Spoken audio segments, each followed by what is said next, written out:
ఇకపై మీకు ఇష్టమైన ఫేవరెట్ సీరియల్స్ యొక్క ఫుల్ ఎపిసోడ్స్ యూట్యూబ్లో అందుబాటులో ఉండవు. కేవలం సన్నెక్స్లో మాత్రమే ఫ్రీగా చూడొచ్చు. ఇంటికి వెళ్ళాక శివుణ్ణి బయటికి ఎలా పంపాలి? రిషి తన రూమ్లోకి వెళ్ళకపోతే శివుడు బయటికి వెళ్ళడం కష్టం.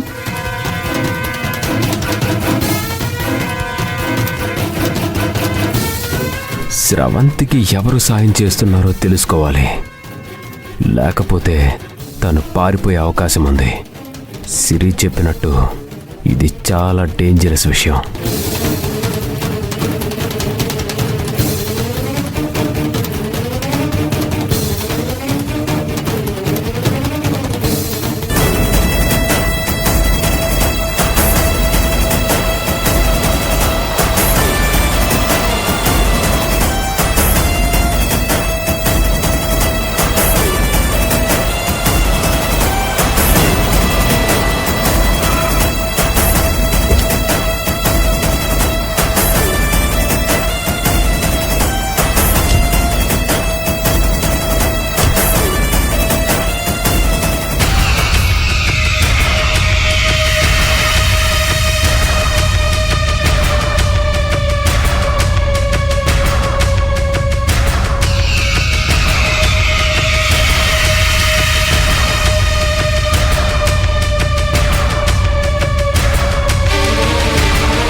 శ్రవంతి, ఇంట్లో మనిద్దరం లేవు. అక్కడ ఫ్రిడ్జ్ డోర్ ఎవరు ఓపెన్ చేశారు? ఇక్కడ బాటిల్ ఎవరు పడేశారు?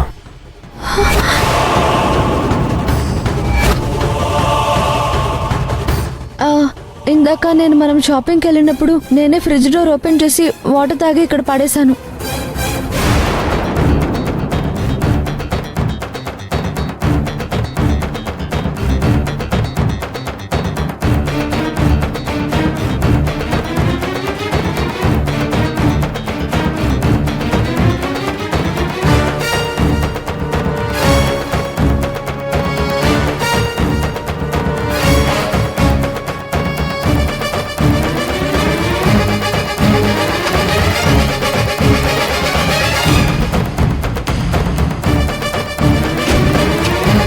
నా కోసమే చూస్తురా? క్షమించండి, మిమ్మల్ని ఇంట్లో పెట్టి వెళ్లాల్సి వచ్చింది. పర్వాలేదు, నేను బయటికి పోదామని మస్తు ట్రై చేసిన, కానీ మీ ఆయన ఈ ఇంటి మొత్తాన్ని పద్మవ్యూహం లెక్క చేసిండు. సారీ, మా ఆయన స్నానానికి వెళ్ళాడు. మీరు వెంటనే ఇక్కడి నుంచి వెళ్ళిపోండి.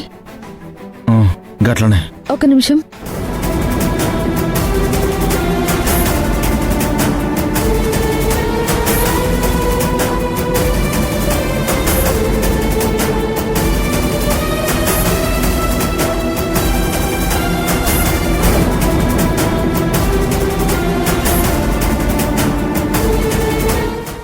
వెళ్ళండి.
మీరెందుకు ఆగారు ఇక్కడ?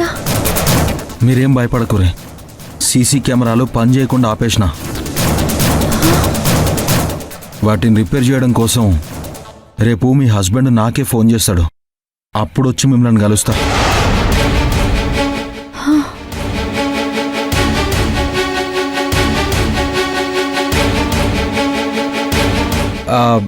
చెప్పుడు యాది మార్చిన మస్తుగా ఆకలయ్యి మీరు వండిందంతా తినేసిన. మనకు టైంకి గొంతుల మందు పడకపోయినా, కడుపుల కూడు పడకపోయినా దిమాగ్ ఖరాబ్ అవుతుంది. అందుకే తినేసిన. మస్తు మంచిగా ఉండిరండి. అదేంది గట్లనా వీరు? ఎంత కష్టపడి వండినా మా ఆయన ఎప్పుడు నన్ను మెచ్చుకోలేదు. గట్టెట్లా మెచ్చుకుంటాడు? ఆయన టార్గెట్ అయి మిమ్మల్ని టార్చర్ పెట్టాడు. గసంటోడు మీరేం చేసినా మెచ్చుకోడు. సరే, నేను రేపు వస్తా. ఎట్లనన్నా మిమ్మల్ని సేవ్ చేస్తా.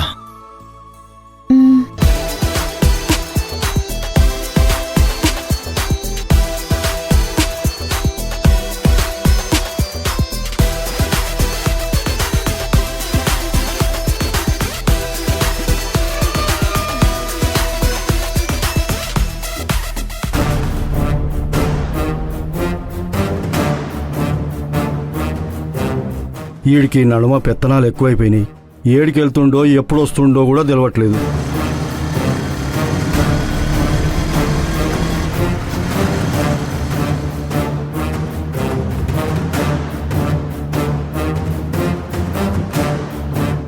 ఏంద్రా శివుడు, పొద్దుగాలనే పోయినావు, ఇప్పటిదాకేం చేసినవురా? అదంతా చాలా పెద్ద కథ పెద్దయ్యా.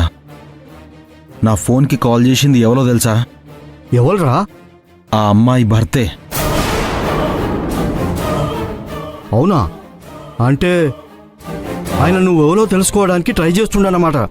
గంతే కాదు పెద్దయ్యా, వాడు నాతోని 2-3 సార్లు గొడవకు దిగిండు. మస్తు డేంజరస్ క్యాండిడేటాడు. గింతకి గాళ్ళెవరో తెలిసిందా? ఆ ఫామ్ హౌస్లకు కొత్తగా దిగిన జంటనే వీళ్ళు. గాడికి నేను 2-3 సార్లు రిపేర్ చేయనీకి పోయిన పెద్దయ్యా. పైలంరా శివుడు, అసొంటోళ్ళు ఎంతకైనా తెగిస్తారా? నా సంగతి సరే పెద్దయ్యా,